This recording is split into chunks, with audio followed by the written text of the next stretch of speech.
தமிழக சட்டப்பேரவை தேர்தலுக்கான வேட்புமனு தாக்கல் நிறைவடைந்துள்ளது. இது பற்றி நமது செய்தியாளர் ஸ்டாலினிடம் கேட்கலாம். ஸ்டாலின், மொத்தம் எத்தனை பேர் வேட்புமனு தாக்கல் செய்துள்ளனர்?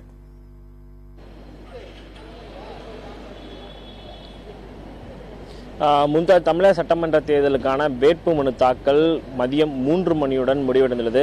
தற்போதைய நிலையில் மதியம் 3 மணி நிலவரப்படி தமிழக சட்டமன்ற தேர்தலில் போட்டியிட 234 தொகுதிகளிலும் 5017 பேர் தங்களுடைய மனுக்களை தாக்கல் செய்துள்ளனர். குறிப்பாக ஆண்களை பொறுத்தவரை 4462 பேர் தங்களுடைய வேட்புமனுக்களை பல்வேறு தொகுதிகளில் தாக்கல் செய்துள்ளனர். பெண்களை பொறுத்தவரை 5504 பேரும் தங்களுடைய வேட்புமனுக்களை தாக்கல் செய்துள்ளனர்.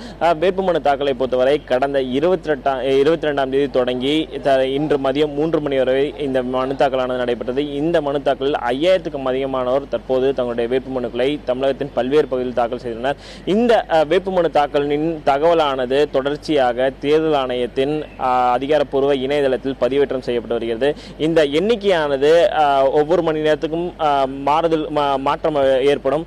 தற்போது நிலவரப்படி 5017 பேர் தாக்கல் செய்தனர். குறிப்பாக தமிழகத்தின் பல்வேறு முக்கிய மாவட்டங்களை பொறுத்தவரை சென்னை மாவட்டத்துக்கு உட்பட்ட 16 சட்டமன்ற தொகுதிகளில் 336 பேர் தங்களுடைய வேட்புமனுக்களை தாக்கல் செய்தனர். அதேபோல மதுரையை பொறுத்தவரை 224 பேரும், கோவை மாவட்டத்தை பொறுத்தவரை 229 பேரும் வேட்புமனு தாக்கல் செய்துள்ளனர். திருச்சியை பொறுத்தவரை 171 பேரும், நெல்லையை பொறுத்தவரை 221 பேரும் தங்களுடைய வேட்புமனுக்களை தாக்கல் செய்தனர். இந்த வேட்புமனுக்கள் மீதான பரிசீலனையானது நாளை காலை 11 மணிக்கு தொடங்கி 3 மணி வரை இந்த வேட்புமனு மீதான பரிசீலனை நடைபெறும். அதன் பிறகு மே 2ஆம் தேதி இந்த வேட்புமனுவை வாபஸ் வாங்கும் தேதியாக அறிவிக்கப்பட்டுள்ளது. அன்றைய தினம் 3 மணி வரை வேட்புமனுவை வாபஸ் பெறலாம். அதன் பிறகு அன்றைய தினமே மாலை 5 மணிக்கு தமிழக சட்டமன்ற தேர்தலில் எத்தனை வேட்பாளர்கள் களத்தில் உள்ளார்கள் என்ற ஒரு அதிகாரப்பூர்வ தகவலை தேர்தல் ஆணையம் மாலை 5 மணிக்கு வெளியிட உள்ளது. மும்தாஜ்.